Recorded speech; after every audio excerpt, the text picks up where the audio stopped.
often called Kabbalah and American Pie, that deals with some different perspectives on Kabbalah in American works from the late 19th century by non-Jewish authors. You could call all of those works works of occultist Kabbalah, but they're very different to the kind of occultist Kabbalah of Eliphas Levi, or of the Golden Dawn, or of any of these kinds of occultist Kabbalah that we might be more familiar with.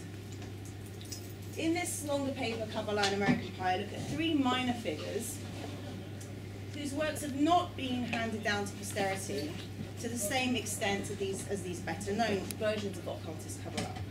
I look at Ralston Skinner, George Henry Felt, and the person that I'm going to be talking about today, Seth Pancoast. And each of these guys had their own definitions of Kabbalah, its origins, and its scope, and they each found very different and perhaps surprising answers to the question of what is Kabbalah. For example, one of them defined Kabbalah as a canon of proportion, and another as a geometrical figure. Now broadly, these kinds of ideas emerge from a Freemasonic milieu, and from the presence within each of these different authors' conceptions of Kabbalah, of certain other concerns, in particular Egyptology, mathematics, and alternative medicine. And it's this latter thing that I'm going to concentrate on today, when I look at how Kabbalah was brought together with alternative medicine by a Philadelphia doctor with ties to the Theosophical Society, Dr. Seth Pancoast. And I'm going to focus on one particular work that Pancoast wrote called the Kabbalah, or the True Science of Light, the first version of which was published in 1877, in which Pancoast presented Kabbalah as a system of healing through the use of coloured lights, as understood through reference to the Kabbalistic Sfirot. Now, before I look at Pancoast's system of Kabbalistic light healing more closely, I want to explore some of Pancoast's explicit references and some of his broader cultural references. I want to preface that by noticing that Pancoast considered himself the foremost expounder of Kabbalah, surprisingly. He wrote that few, even of the thinkers and thought producers of recent days, know enough of the wondrous Kabbalah to have the faintest conception of the vast debt the world of all ages has owed to that grand system of religion and philosophy. Using the symbols, quoting the language, repeating the ideas, nay, teaching and maintaining the very doctrines of the Kabbalah, writers of modern times are generally ignorant of the source of the symbols, language, ideas, and doctrines, and hence, naturally, they fail to realize their beautiful significance, far-reaching scope, and more than marvelous harmony. Now, one of the foremost offenders, as far as Pancoast was concerned, was Freemasonry. Here's a picture of George Washington as a Freemason. And this is what Pancoast had to say about Freemasonry. Oh, I'm sorry about that. It might actually be possible to. Oh, maybe not. Okay. Touch the mouse again. Yeah, the Mouse that, yeah. minus. Minus. Careful. Yeah. Ah. So, okay. The philosophy of the Kabbalah was expressed in symbols, some of which are in use among the Masonic and other secret fraternities of our day, though much of their olden force and beauty, which developed very largely and in some cases entirely upon their occult meanings, is lost by erroneous interpretations. The symbols of Masonry are Kabbalistic. You might think that this sort of thing would indicate that Pancoast was a Freemason, but although there had been a revival of Freemasonry in America since the 1840s, and Freemasonry reached quite a high level of popularity by the 60s and 70s, Pancoast, in fact, denied that he was a member of any fraternity. This may or may not have been true, but it is true that Pancoast could have learnt of Freemasonry in the numerous books that were available to him. And there are lots of different possibilities, but it seems that one of the most obvious influences was this book, The Rosicrucians by the British Freemasonic writer Hargrave Jennings, which discusses Kabbalah, Jennings' idea of Kabbalah, fairly extensively. And this seems to be one of Pancoast's major sources of information about the Kabbalah. It was probably Jennings to which Pancoast referred when he stated that the Rosicrucians are the last and most advanced of these investigators, and the present writer gratefully acknowledges his indebtedness to them and to their careful and intelligent researches for many of the Kabbalistic ideas of light and heat herein to be stated, as well as for a clearer insight into the religious and scientific system of the Kabbalah. Note here Pancoast's reference to Kabbalah as both religious and scientific, which we'll get to a bit more later. It'll become perfectly obvious as we progress that Pancoast is influenced by mesmerism. And Pancoast considered Mesmer to have rediscovered what had been known and forgotten in what he called a particular branch of the science of light. That was one of Pancoast's major concerns, the science of light, the Kabbalistic interpretation of the science of light. He also referred to Samuel Hahnemann, the founder of homeopathy. And homeopathy was brought to America in 1825 by Hans Gram, a Bostonian who studied medicine in Denmark. And in a short space of time, the Philadelphia area became the first true center of homeopathy in America, thanks to the efforts of a number of German homeopath immigrants. Pancoast's remarks about Hahnemann are quite interesting.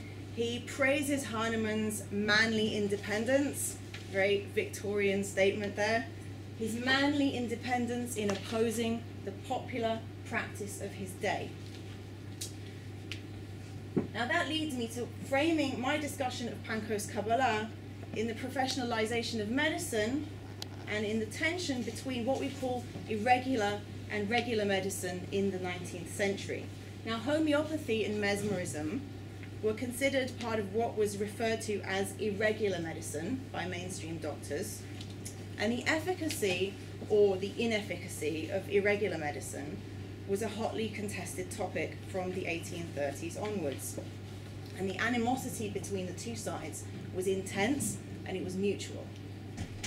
And in very general terms, the debate centered around the issue of nature versus art, where the majority of regular or conventional doctors denied nature's power to heal unassisted and argued for active medical intervention. The so-called irregular practitioners, on the other hand, promoted themselves as advocates of natural healing. To illustrate what many regular doctors thought of natural healing, here is an engraving from 1832 that shows a man surrounded by all the paraphernalia of folk medicine and natural healing, all sorts of bushes and plants and twigs and things. And at the bottom it says that this man will be the first to catch cholera. And as an 1850 commentator put it, and I quote, that homeopathy and mesmerism, those offsprings of deceit and humbug, should have found not only believers, but enthusiastic supporters in the 19th century, will ever be a cause of wonder and regret to the sensible and unbiased portion of the community.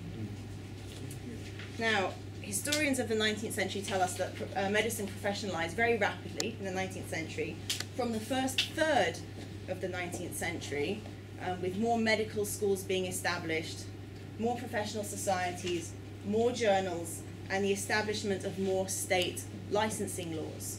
So that by 1830, an aspiring doctor in virtually any state had to qualify by graduating from a recognized medical school or by passing an examination administered by the state medical society.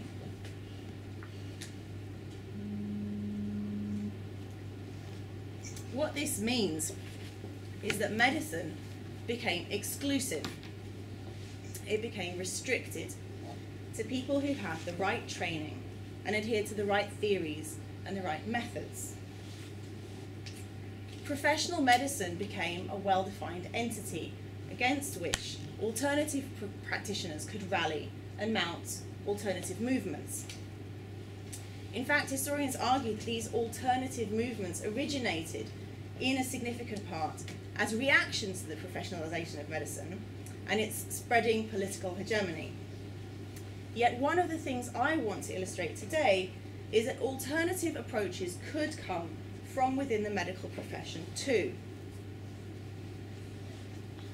Pancoast was an MD with an interest in alternative or irregular practices that either only developed later in his life or he only wrote about them later in his life. Perhaps he only dared to write about them later in his life. His obituary in the New York Times of 1889 states that he studied medicine, that he graduated from the University of Pennsylvania in 1852, that he became professor of anatomy at Philadelphia Female College a year later in 1953, and that he became chair of Pennsylvania Medical College a year after that, again in 1854. Pancoast was also an occultist of some repute. Newspaper articles from the time refer to his vast occult library, and they refer to him as a great Kabbalist, and in fact as a homeopath, although in this book he argues against homeopathy to some extent, even though he admires it. There is some reason to believe that he was Madame Blavatsky's personal physician when she was in Philadelphia.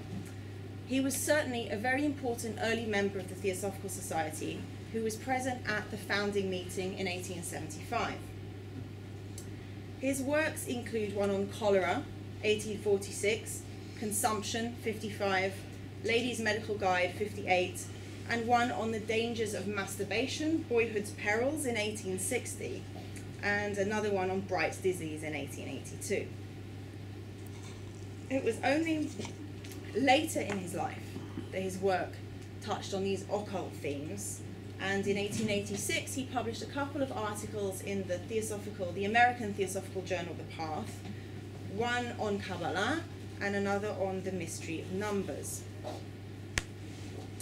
He published this book, Blue and Red Light, or Light and Its Rays as Medicine, in 1877, and quickly republished it, or put it out again with a different title. Now, the contents of these books is identical. The only difference is the title.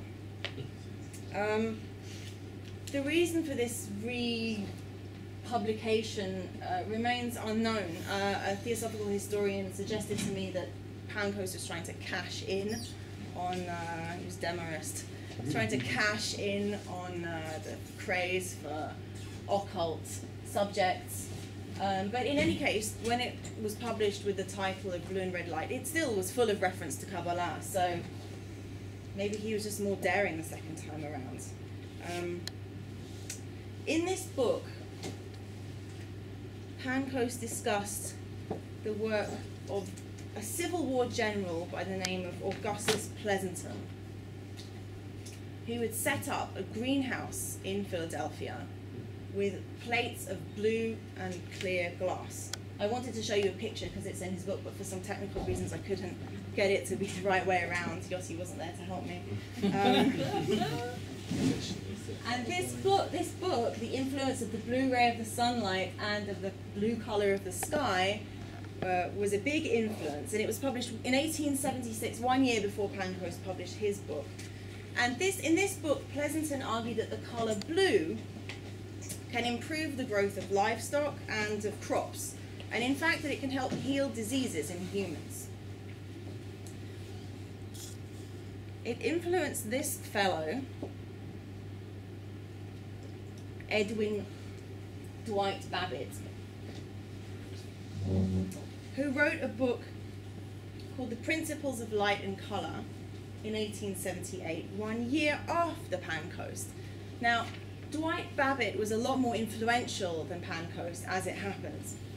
He was an American mesmerist, and he argued that the human body radiates colored energy that's visible to psychics. Sickness is visible to those with psychic vision as an upset in this energy field, and I'm sure that will ring a bell for all of you as a theory of the aura. And that Dwight Babbitt's theory of the aura was developed by Charles Webster Leadbeater and so forth. Now, I mentioned Babbitt because he had the following to say about Pancoast. He said, Dr. Seth Pancoast, also of Philadelphia, has gone one better than General Pleasanton, inasmuch as he has ascertained that there are two colours which have special potencies. Red and blue, he says, are the only absolutely independent colours. In his work just issued, called Blue and Red Light, he has a chapter of great value in which he gives 10 remarkable cures made under his own direction by means of blue and red light, the most of which I have quoted in this chapter. In this colour healing, being a physician, he has shown more discrimination than General Pleasanton, and his results are perhaps more striking. The rest of his work will be considered of but little value by most readers, being founded upon the old Kabbalistic mysteries, which, having pursued for over 30 years, in connection with experiments of his own, have seemingly blinded him to the far greater discoveries of the present. So Babbitt was not a fan. So what were these Kabbalistic mysteries that Babbitt found so off-putting? I'm going to break one long quotation from Seth Pancoast's work on Kabbalah down into 3 sections, and I'm going to look at each one individually, starting with this. The Apocalypse is full of passages which can be read with ease by the help of the Kabbalah. Indeed, there are passages which indicate that John was a Kabbalist of a high order. You're not convinced? Among these, we must cite one. He tells us of a most remarkable vision. And there appeared a great wonder in heaven, a woman clothed with the sun, and the moon under her feet, and upon her head a crown of 12 stars. Doubtless, our reader readily sees Sophia of the Rosicrucians, and Isis of the Egyptian Kabbalists, in John's vision of the wondrous woman. Of course, of course. I just want to stop there to note Pancoast's universalistic Kabbalah, in which the Egyptian Kabbalists, the Egyptians and the Rosicrucians are cited as Kabbalists. And this was part of Pancoast's generalized valorization of ancient knowledge. That's a theme that we find repeated throughout his work. And it was precisely this tendency of Pancoast to look backwards to find answers that Babbitt found so distasteful. And Babbitt noted that this was a tendency of the period, and indeed Pancoast is not the only 19th century occultist to try to look backwards to find answers to the question of how we should move forward. If Pancoast ends his account of Kabbalah with the Rosicrucians and the Egyptian Kabbalists, then he begins it with a Christian text, of course, the last book of the New Testament, the Apocalypse. And this is an indication that biblical hermeneutics was absolutely at the center of Pancoast's work on Kabbalah. In fact, New Testament hermeneutics. And Pancoast argued throughout his book that scripture is understandable and that it's accessible. And these are obviously quite standard Protestant notions, except that Pancoast argued that the Bible categorically must be understood in terms of Kabbalah. Not that Kabbalah is one option or that it might, but that it absolutely has to be. Without Kabbalah, you cannot understand the Bible at all.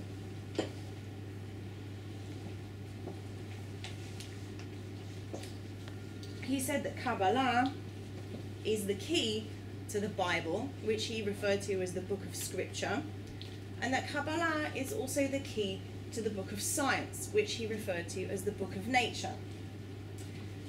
He said that these two books are one in source and significance, and that Kabbalah is the authorized interpreter and expounder of these two revelations, which are harmonious in light of the Kabbalah. In other words, Pancoast is utilizing his understanding of Kabbalah as a solution for the impasse he feels conventional biblical hermeneutics has reached, and for a solution to the perceived incompatibility between science and religion. The outcome that Seth Pancoast hoped for by the dissemination of his work on Kabbalah is, I quote, that just appreciation and knowledge of the Kabbalah would stop the terrible infidelity that is defiantly stalking through the world, uprooting, tearing down, raising, actually burying faith in God and his salvation. And those are pretty big claims for the Kabbalah. Not only will Kabbalah harmonize science and religion, but it will literally rescue Christianity from the onslaughts of the modern age and of secularization. Now, returning to Pancoast's New Testament themes, he refers to John's woman clothed with the sun. And in fact, he makes that the frontispiece of his work. And around it, we see the Lord's Prayer in Greek. I just wanted to show you a close-up of that rather attractive-looking woman, because he goes on to talk a little bit more about this vision. Is that close enough? He says that the figure of Isis clothed with the sun is one of the most interesting of the symbolic pictures of the Kabbalah. When a person by self-denial, meditation, and devotion has attained to the high privilege of subjective vision, he sees Isis, or the light of the subjective sun. This is lifting the veil of Isis, a theme that we find scattered around occult works in the 19th century, most obviously as the title of Blavatsky's first major work, Isis Unveiled. Again, Pancoast is asserting that the New Testament book of the Apocalypse is a Kabbalistic work, and in his Kabbalistic theological interpretation of 19th century theories of light, and now Pancoast actually discussed all of the current scientific theories of light in quite some detail. I wasn't able to go over that here because of a lack of time, but it's quite interesting. He actually rejects most of them and then presents his own theory of the spiritual light as the only true understanding, Kabbalistic understanding of light. He says that there's a spiritual or subjective light that stands behind the phenomenon of visible light that we see. He says that in order to see or to feel this spiritual light, a person must be born again. An idea, a Christian idea, that will be familiar from the Gospel of John, where Jesus tells Nicodemus that unless a man is born again, he cannot see the kingdom of God. So Pancoast takes that New Testament passage and he gives it a Kabbalistic, scientific, light interpretation. He says that a person has to pursue self-denial, meditation, devotion, and if they do that, then they will achieve this vision of the subjective light that stands behind the phenomenon of visible light. In other words, that these practices will lead to an altered state of consciousness that will allow people to see the reality that lies behind the reality that we see.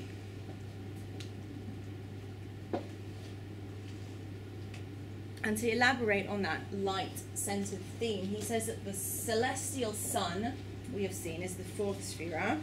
The fifth, sixth, and seventh, and eighth, called respectively Chesed, strength, Gvura, beauty, Netzach, firmness, and Hod, splendor, represents four of the component colors of light: red, yellow, green, and blue.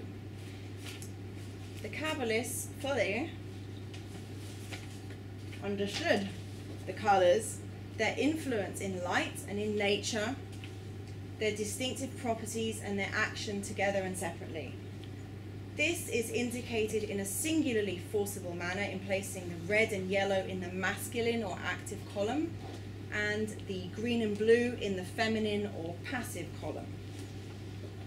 And he provides us with this diagram.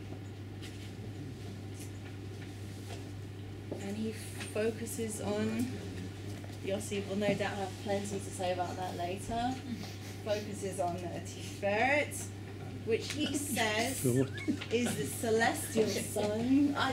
Don't ask me what that is. And I just want to preempt that question because I don't know. And I did try to find out, but if you have any suggestions, Jaren is watching you.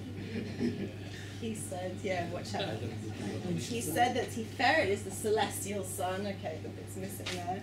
The spiritual sun that lies behind the physical sun. And he focused on these 4 sfirot, and he emphasized the balance between the male and the female and the active and the passive. Themes that are familiar in 19th century occult writing and also in New Age writings. His central axiom was that disease is the result of disequilibrium. And this was a commonly held notion at the time, not just in irregular circles, but also in conventional medicine. The idea was that you have to restore the body to health by restoring the equilibrium.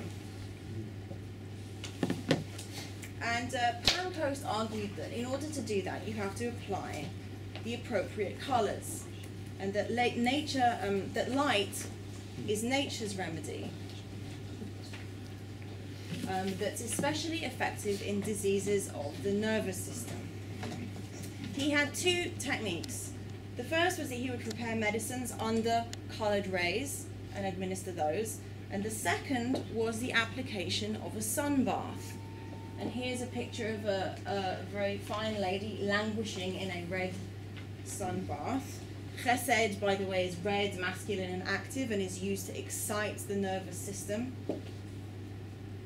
And the blue sun bath, which is Gvura, it's blue, feminine, and passive, and is used to calm you down. So, in conclusion, I hope that this little taste of Seth Pancoast has been amusing and entertaining even. But more seriously, I've tried to use Pancoast's Kabbalah as a way of illustrating some aspects of the cultural milieu of 1870s Philadelphia, at least for those with an interest in these kinds of heterodox themes, these heterodox currents. I've presented Seth Pancoast's Kabbalah as representing an encounter between the regular, professionalized world of medicine and some conventional Protestant ideas with irregular medicine, mesmerism, occultist Kabbalah, and Freemasonry. I've also illustrated some resistance to these ideas, ridicule of natural healing, ridicule of mesmerism and homeopathy, and specific resistance to Kabbalah, as in the case of Dwight Babbitt's. To summarize Pancoast's notion of Kabbalah, I'd say that it's universalistic, that it deals in correspondences between colors and sfirot, and the transmutation of the practitioner through meditative practice. That it puts forward the notion of harmony, balance, or equilibrium, and that this reflected contemporary medical notions of equilibrium as a route to health. I said that Pancoast had very high hopes for Kabbalah. He saw it as a solution to an impasse in contemporary biblical hermeneutics and the apparent disparity between the Bible and science. Kabbalah would reverse the decline in religiosity that Pancoast perceived. Pancoast's Kabbalah therefore tells us about his perception of the modern age, that he thought that solutions were needed and that ancient philosophies might offer them. I've also argued that in order to understand Pancoast's Kabbalah, we have to contextualize it in the professionalization of medicine and the tension between regular and irregular practitioners. In many ways, Pancoast was irregular. He applauded mesmerism and homeopathy, and he appealed to light as nature's cure. Yet on the other hand, he was a qualified MD and a professor of anatomy. He can therefore hardly be described as a completely irregular practitioner. In fact, Pancoast's melange of conventional and unconventional elements illustrates the diversity of late 19th century medical practice as much as it illustrates the diversity of non-Jewish and Christian Kabbalistic thought at the time. It provides us with a more detailed picture of the different cultural elements that came together in the emergence of modern non-Jewish, Christian and theosophical forms of Kabbalah in general, which included 19th century irregular medicine, as well as the sources with which we're perhaps more familiar, Renaissance Kabbalah, occultist Kabbalah, academic studies of Kabbalah, Wissenschaft, etc. Although thanks to the relative obscurity of Pancoast's work, direct influence seems unlikely, although not impossible, his emphasis on Kabbalah as healing hints at the ways in which ideas within the general body of 19th century heterodox thought have found a new expression in today's postmodern world, where a New Age notion of a healing Kabbalah is not unusual at all. Thanks very much.